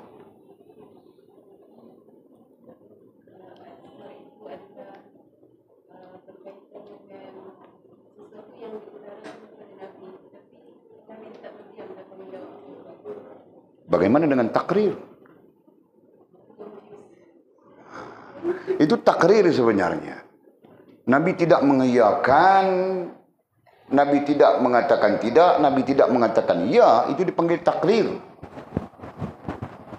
Ya, contohnya yang paling ketara sekali dalam dalil tentang itu adalah Khalid Al-Walid makan bab. Kan? Bab. Pantai sampai kenyang dia, bakar-bakar makan. Bukan bewak kabuk ini, tahu kah? Nah, bewak ini busuk. Kan? Bewak yang namanya dia dipanggil bewak pasir, dia panggil dab perkataannya, terjemahan kita bewak pasir ya. Perkataannya adalah dab. Nah, itu dia lidahnya macam ikan. Dia makan sayur-sayuran, rumput-rumput. Nah, itu makanan dia. Bab namanya. Nah, boleh musim belajar di Pakistan, musim sejuk kita makan begitu. Terpaksa kita makan. Bukan mula-mula tidak lalu, lama-lama kok pandai saja memakan, tahu kah? Karena dia memanaskan badan. Bila kita makan, badan kita panas. Badan kita panas lah, mampu bertahan. Boleh bertahan dengan cuaca sejuk. Tahu kah? Nah, itu. Ini macam mana makan? Sembelih, lapar. Potong-potong, buat sup, buat apa ya, paprik, begitu bah. Itu dipanggil takrir ya, itu antara takrir. Adapun atsar ini dari segi definisinya adalah bekas. Atsar definisinya adalah bekas. Nah, itu sebagai satu yang diklasifikasikan sebagai sunnah dalam Ahlussunnah wal Jamaah. Nah, sebab itu Nabi duduk, sahabat mau saja duduk di tempat di mana Nabi duduk. Ya, Nabi baring, nah sahabat mau saja berbaring di mana Nabi berbaring. Paham enggak? Nah, itu atsar. Itu dipanggil atsar. Ya. Paham enggak? Nah, sampai-sampai nanti atsar itu dikembangkan bukan Rasulullah saja, sahabat pun ada atsar sahabat. Ya, gitu kan? Nah. Jelas ya? Rasulullah minum daripada satu bekas. Nah, sahabat-sahabat curi minum daripada bekas Nabi SAW. Itu atsar. Jelas ya? Nah, itu dikategorikan.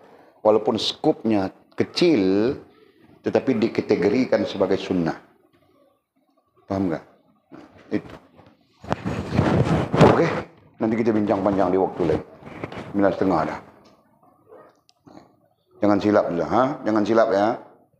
Nah, dulu kamu orang tidak pernah bertanya, bah dengar. Paham? Paham. Paham? Paham. Paham. Nah, sekarang aku tanyakan tu semua. Okey, habiskan ini.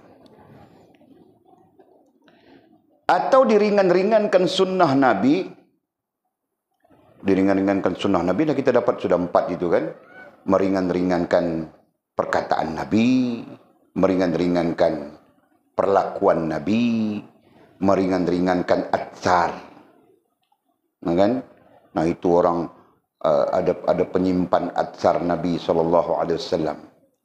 Ya, di mana? Museum Tok Ketapi, apa nama?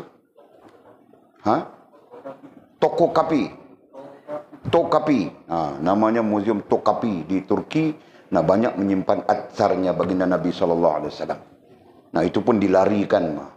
Menurut ceritanya, sewaktu kerajaan Osmaniyah melarikan barang-barang itu, atsar-atsar itu daripada Hijaz, daripada Makkah, daripada Madinah, dan disimpan di Turki. Jika tidak, nah Wahabi laknatullah itu dia musnahkan semua sudah. Nah, boleh sebut Wahabi laknatullah, bah. Nah, aku berani saja. Kan? Mereka mau memusnahkan, termasuk makamnya baginda Nabi SAW. Yang sekarang ini mereka mau korek, mau pindahkan, tahu tak? Nah, kerana mendapat bantahan umat Islam seluruh dunia. Nah, baru dia pun berhenti. Nah, sekarang mereka tidak hiraukan itu. Sekarang mereka mau menjadikan Saudi ini sebuah negara yang 5 kali Eropah. Berarti kalau di Eropah itu mabuknya sebotol, Saudi mau mabuk 5 botol. Faham tak? Kalau di Eropah itu telanjangnya sekali, Saudi mau telanjang 5 kali. Nah, begitu. Faham tak? Kalau perempuan di Eropah itu pakai bikininya ketika mandi di kolam, perempuan di Saudi akan pakai bikini jalan-jalan. 5 kali Eropah dia mau bikin. Tahu tak? Syaitan semuanya kan? Okey. Nah, atau diringankan sunnah Nabi. Kita sebut sudah tadi. Percakapan, perlakuan, atsar. Nah, jangan diringan-ringankan atsar ya. Nah, kalau datang kepada kita atsarnya Nabi kepada kita di depan mata kita, kau mau buat apa? Aku tanya kau balina, kau kebil-kebil apa? Kau mau buat apa? Nah, aku contohkan atsar Nabi itu apa ya? Atsar Nabi itu serbannya. Nah, kau mau buat apa dengan serban Nabi?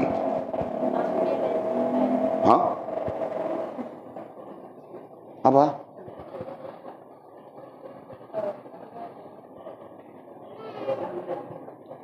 Kau sendiri pun tidak tahu mau buat apa. Nah, ada satu istilah ya. Dipanggil apa? Apa Jul, kau cakap-cakap apa? Apa istilahnya? Nah, istilah terkait dengan atsar itu dipanggil tabarru'. Tahu tak? Nah, itu yang kita perlu buat, bah. Aduh, kamu orang ni. Tabarru'. Pada sisi kita ahli sunnah wal jamaah, tabarru' itu terkait mengambil barakah. Nah, itu adalah hukumnya adalah harus. Bah, ada pendapat yang mengatakan sunat bah di sana. Nah, berbeza dengan Wahabi ya. Wahabi tabarru' itu bid'ah. Masuk neraka, kafir. Nah, itu Wahabi, pedulikan dia. Bah. Dia semua kafir, bah. Doa lepas sembahyang kafir, karaoke lepas sembahyang tidak apa. Okey? Ingat ya. Nah, kau jangan bilang kalau ada di depanmu serban Nabi, aku mau ambil, aku mau dakap, aku mau cium. Itu salah, taukah? Mana boleh kau cium-cium begitu? Faham, Fahaz? Nah, jadi ku tabarruk saja. Nah, itu pun istilah yang perlu diperbincangkan nanti. Tabarruk itu apa, bagaimana, betul kan?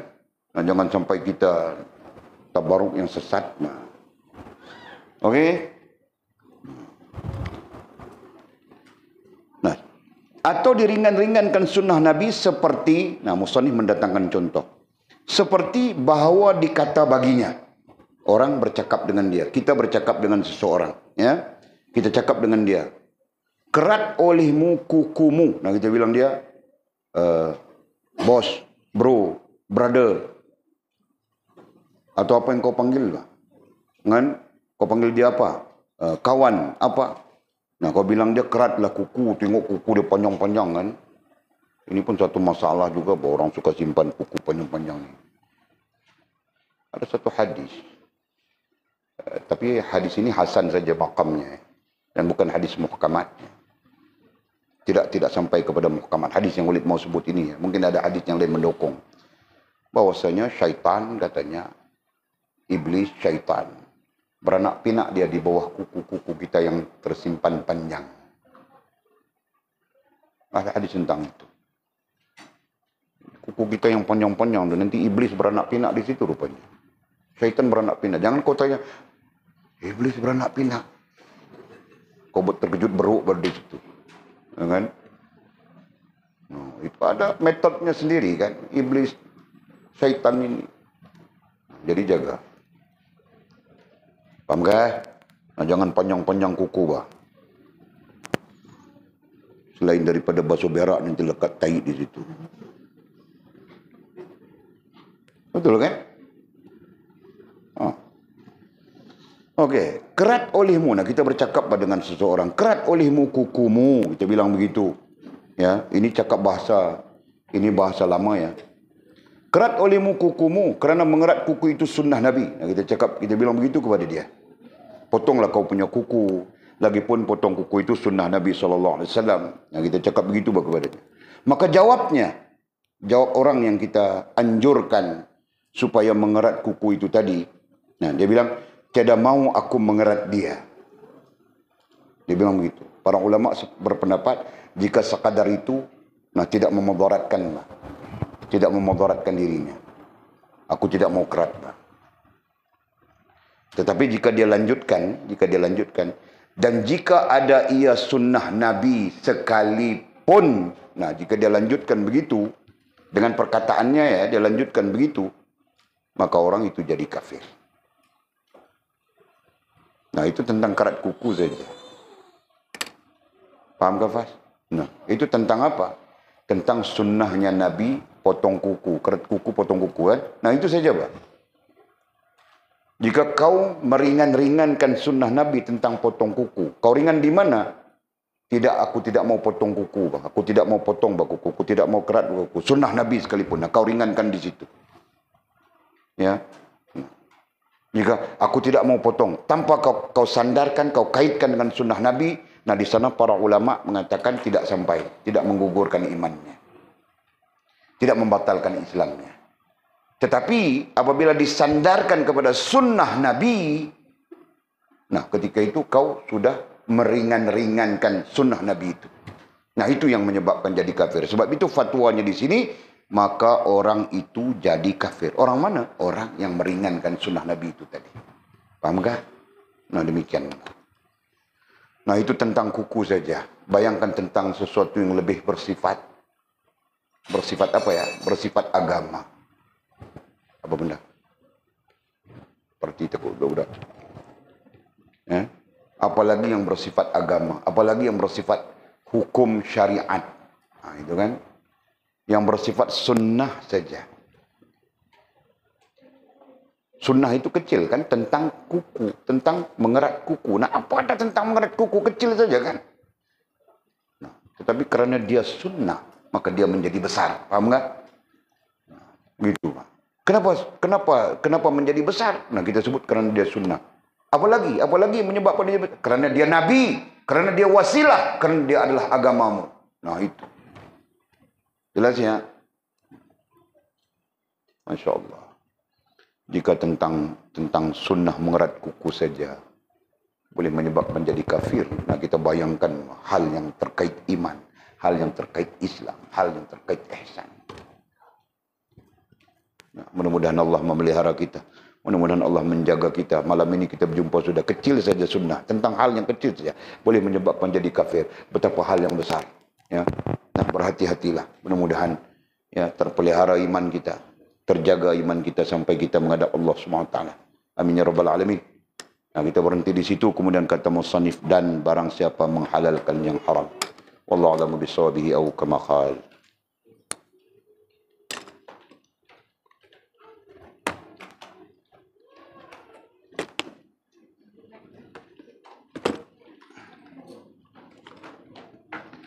Ada soalan yang perlu dijawabkah?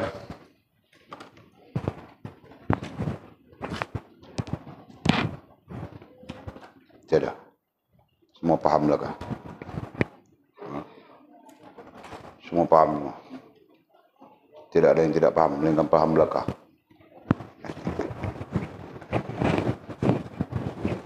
Okey. Amek bukan ada kitab ni kah? Kitab ni ada kat Amek kot. Ha? Dah tu pasal apa? Buka tadi. Buka tak apa, ada kitab tak apa. Mengaji Amek, mengaji. So, oleh tadak jangan duk jadi tak tawan.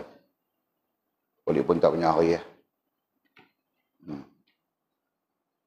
Masa oleh tadak jangan duk jadi tak tawan. Kalau jadi tak tawan meletup perut mbah.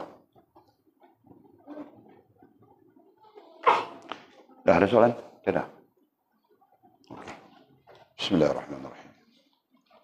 Alhamdulillahirabbil alamin wassalatu wassalamu ala asyrafil mursalin sayyidina wa maulana Muhammad وعلى آله وصحبه أجمعين. اللهم افتح لنا فتوح العارفين وارزقنا فهم النبيين واجعلنا من عبادك الصالحين.